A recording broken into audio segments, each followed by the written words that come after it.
Hi, my name is Brittany Delcor, and today I will be talking about the Beatles and the Beach Boys. I will be talking a little bit about their career, and then I'll be giving an analysis on both. I'm going to start off with the Beach Boys. The Beach Boys are an American rock group whose dulcet melodies and distinctive vocal mesh defined the 1960s youthful ideal of sun-drenched Southern California. The original members were brothers Brian Wilson, born June 20th, 1942 in Inglewood, California. Dennis Wilson, born December 4th, 1944 in Inglewood, died December 28th, 1983 in Marina del Rey, California.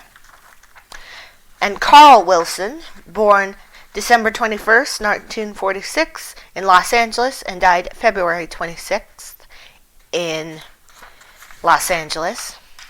Cousin Michael Love, born March 15th, 1941. And Al Jardine, born September 3rd in Lima, 1942, in Lima, Ohio.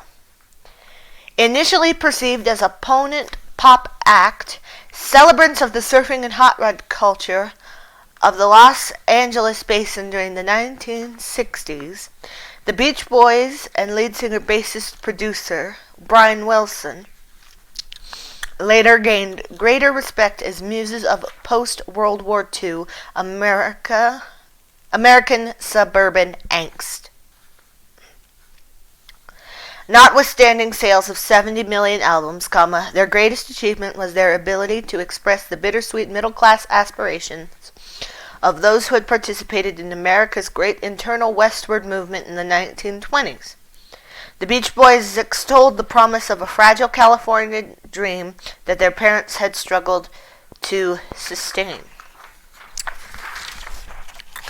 And this is a picture right here of the original members of the Beach Boys: Brian, Dennis, Carl, Mike, and Al.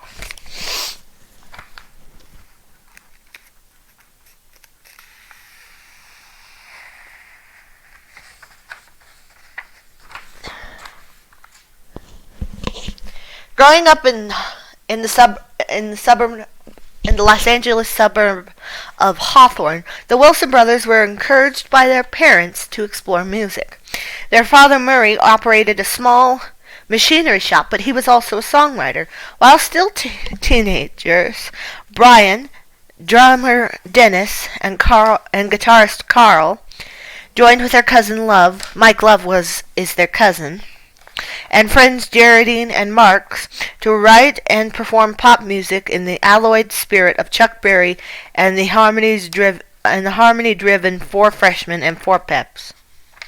Dennis was a novice surfer and adolescent habitué of the Manhattan Beach surfing scene. Goaded Brian and the rest of the group, then called the Pendletons, into writing songs that glorified the emerging sport. In 1961, the regional success of the Beach Boys' first single, Surfin', led in 1962 to their signing as Capitol Records' first rock act.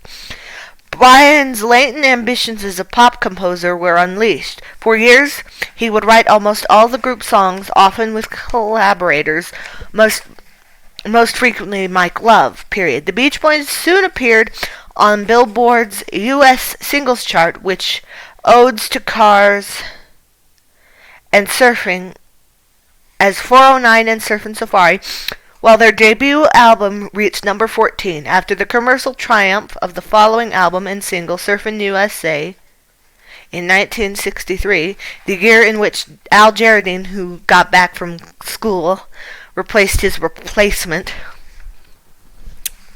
Marks.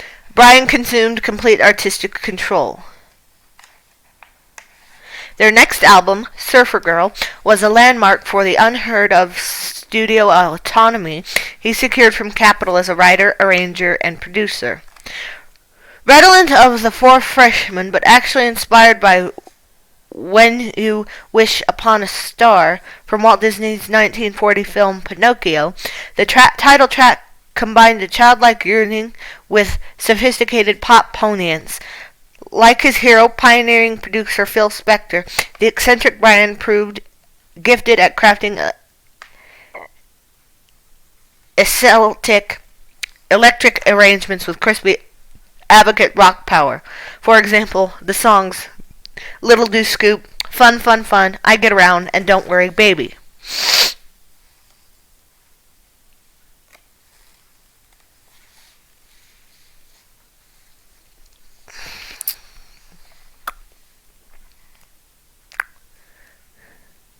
After the first of a series of stress and drug-related breakdowns in 1964, Brian withdrew from touring and was replaced first by singer-guitarist Glenn Campbell, then by veteran singer-musician Johnson.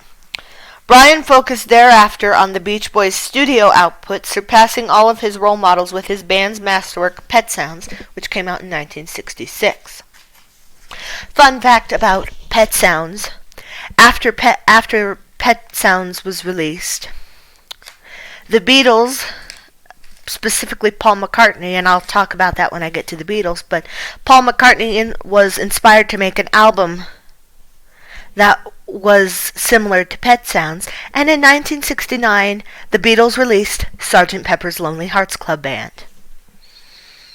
A bittersweet pistache of songs recalling the pangs of unrequited love and other coming-of-age trials, Pet Sounds was acknowledged by Paul McCartney as the catalyst for the Beatles' Sgt. Pepper's Lonely Hearts Club Band. And correction, 1967 was when Sgt. Pepper's came out. Brian soon eclipsed himself again with Good Vibrations, a startlingly prismatic pocket symphony that reached number 1 in the autumn of 1966.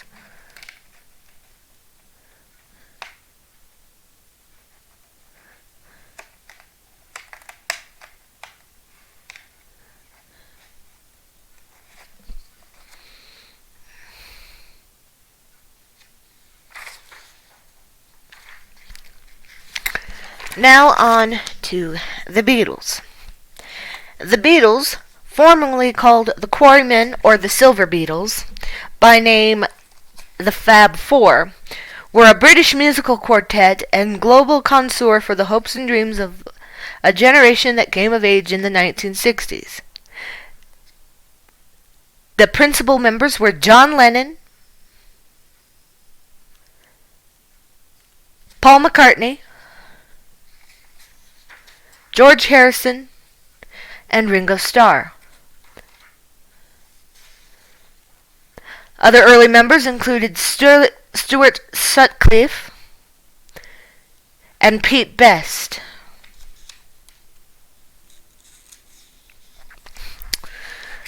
As you can see, that's Paul, Ringo, George, and that's Paul, Ringo, George, and John.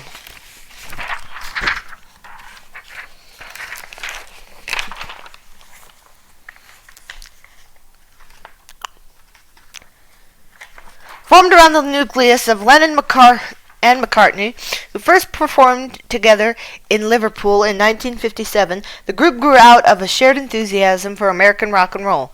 Like most early rock and roll figures, Lennon, a guitarist and singer, and McCartney, a bassist and singer, were largely self-taught as musicians.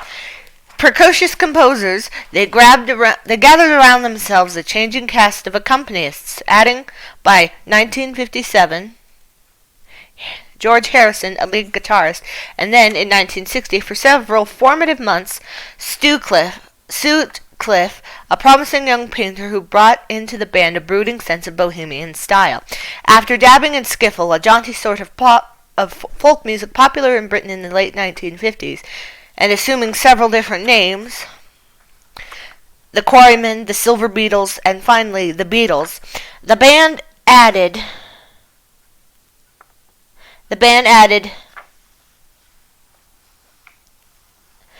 a drummer, Best, and joined a small but booming beat music scene first in Liverpool, and then during several long visits between 1960 and 1962 in Hamburg, another seaport full of sailors thirsty for American rock and roll as a backdrop for their whiskey and womanizing.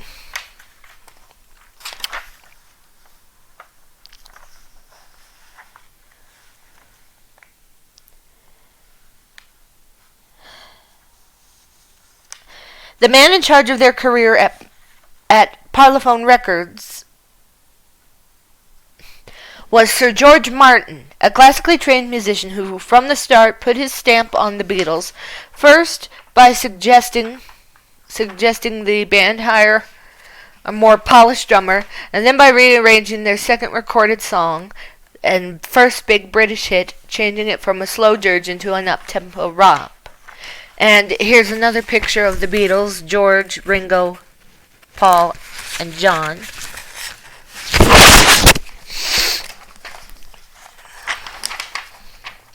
Through the winter and into the spring of 1963, the Beatles continued their rise to fame in England by producing spirited recordings of original tunes and also by playing classic American rock and roll on a variety of British Broadcasting Corporation radio programs. In these months, fascination with the Beatles, at first confined to young British fans of popular music, breached the normal barriers of taste, class, and age, and transforming their records and live performances into matters of widespread public comment. In the fall of that year, when they belatedly made a couple of appearances on British television, the evidence of popular frenzy prompted British newspapermen to coin a new term for the phenomenon, Beatlemania. In early 1964, after equally tremulous appearances on American television, the same phenomenon erupted in the United States and provoked a so-called British invasion of Beatles imitators from the United States. In my analysis of both the Beach Boys, who were a surf group of the 1960s, and the Beatles, who were a British pop group, I find that while their careers were both very different, I find that they were influenced by some of the greats of early rock and roll. Like both the Beatles and the Beach Boys were influenced by the late Chuck Berry. Surfing USA was actually written